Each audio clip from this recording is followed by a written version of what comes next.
এই ঘটনার মূল হোতা এবং মূল পরিকল্পনাকারী একই ভবনে ৭ম তলায় বসবাসরত জিয়াসমিন ওরফে ইয়াসমিন নামে এক গৃহবধূ।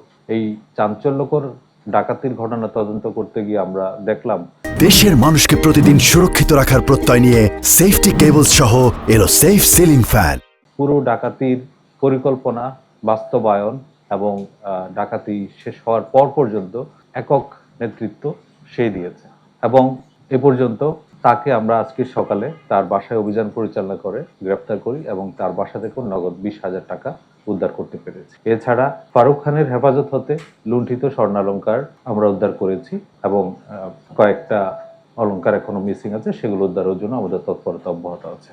এই ঘটনার তদন্তে আমরা জানতে পারলাম, যেহেতু জিয়াসমিন ওরফে ইয়াসমিন ওই বাসায় বসবাস করত, তার সাথে ওই ভবনের ৫ম তলায় বসবাসকারীদের নিয়মিত যোগাযোগ ছিল এবং ওই বাসায় যোগাযোগ ছিল এবং সেই বাসাতে যে নগদ টাকা গচ্ছিত ছিল এই ব্যাপারে জিয়াসমিন অবগত ছিল এবং তাদের ভাষ্য অনুযায়ী নগদ 20 লাখ টাকা খোয়া গেছে, প্রায় 3 ভরি স্বর্ণালংকার এবং 4টা মোবাইল ফোন খোয়া গেছে।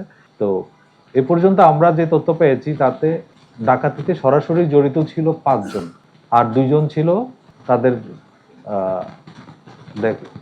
নেতৃত্ব দেওয়া, নিচে তাদেরকে অনুসরণ করেছে এবং জাসমিন ছিল সবকিছু কোঅর্ডিনেশন। যে 5 জন ডাকাত দল তারা যে লুণ্ঠিত অর্থে প্রত্যেকে তারা 1,25,000 টাকা করে পেয়েছে এবং নিচে যারা ছিল তারা প্রত্যেকেই 1 লক্ষ টাকা করে পেয়েছে বলে আমাদের কাছে প্রাথমিকভাবে জানিয়েছে। যেহেতু আমরা এখনো পর্যন্ত 2,20,000 টাকা উদ্ধার করেছি, আরো বাকি লুণ্ঠিত টাকা উদ্ধার করার জন্য আমাদের প্রচেষ্টা অব্যাহত আছে এবং বিস্তারিত তদন্ত এবং জিজ্ঞাসাবাদে আমরা আসলে কে কত টাকা পেয়েছে সেটা জানতে পারবো।